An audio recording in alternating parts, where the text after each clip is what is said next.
I want to try something new, a shorter episode that just focuses on one song and really digs into it. And the first one that jumped into my mind was Gusty Garden Galaxy from Super Mario Galaxy, composed by Mahito Yakota. So I want to play through the loop once and then talk about the different sections of the song and really break it down, slow it down, and play some examples of my own. So I'll play through the song real quick and be right back.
For some general stats, the song is in D-flat major, but certainly jumps in and out of it often, usually turning into D-flat minor to add some tension or a heroic sound. First, there's the intro. This just jump-starts the excitement. The intro only plays once, but it makes the entire song better because it helps set the pace for the song. A lot of media try to use this method of pacing, where there are a lot of swells of excitement at the end of each act with a big swell at the beginning to draw the viewer or listener in. If the song was just started with the main section of the song, it might be a little slow to begin with. It gets good and exciting, but it might bore a person at the very beginning. But with this intro, the listener is intrigued and wants to see where the slow parts go. There's a constant strumming classical guitar all throughout the entire song. This creates a somewhat Latin flair to the piece and keeps it driving. The first section has a simple melody played first on the woodwinds with some strings backing it up.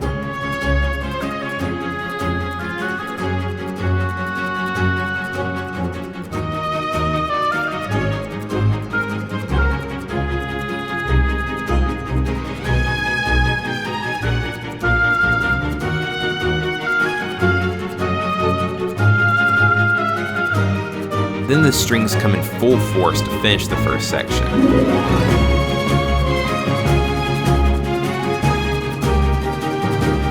When the strings take the lead for melody, everything gets bigger. Part of this is with the low instruments playing the same chord instead of chord progression like in the first part. This, along with the melody playing a G natural instead of a G flat as the woodwinds did in the previous part,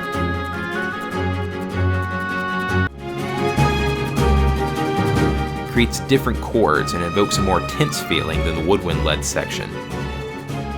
This melody is a simple line that is in a very singable range, and that contributes to the memorable quality of the song.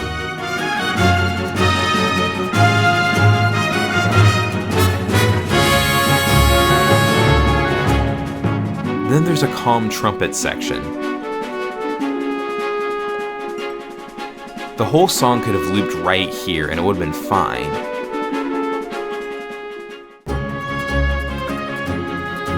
But instead, the tone changes from mysterious to inspiring, and the whole orchestra comes back in.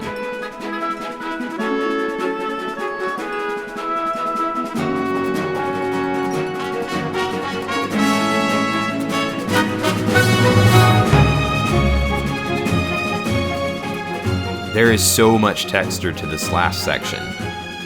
First, for the melody. The melody stays in the same key until the very end, and thus has a very pure and simple tone to it. The melody is playing this. All of these notes are in both D-flat major and its relative minor, B-flat minor.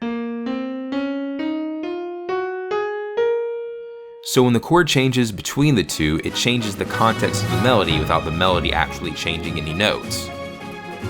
Another cool thing that the chords do is create what I like to call space chords.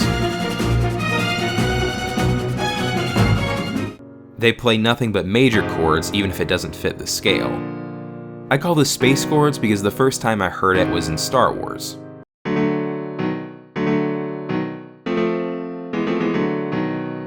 This section ends with almost every instrument playing a D-flat in unison.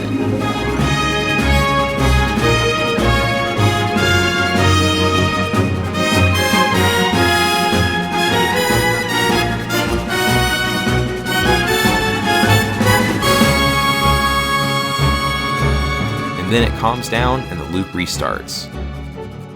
Despite it being an orchestral piece, the loop is perfect, which is just another credit to the incredible care that went into making the music in this game, and the game in general. This is an incredible track on an incredible soundtrack, and I enjoyed breaking it down. If you have any suggestions or places where I was wrong, just let me know. I'm not perfect, nor am I a music theory teacher. And also, if you have any songs that you want me to break down in the future, I would be glad to take a look at them. Thanks for taking the time to watch, and listen well.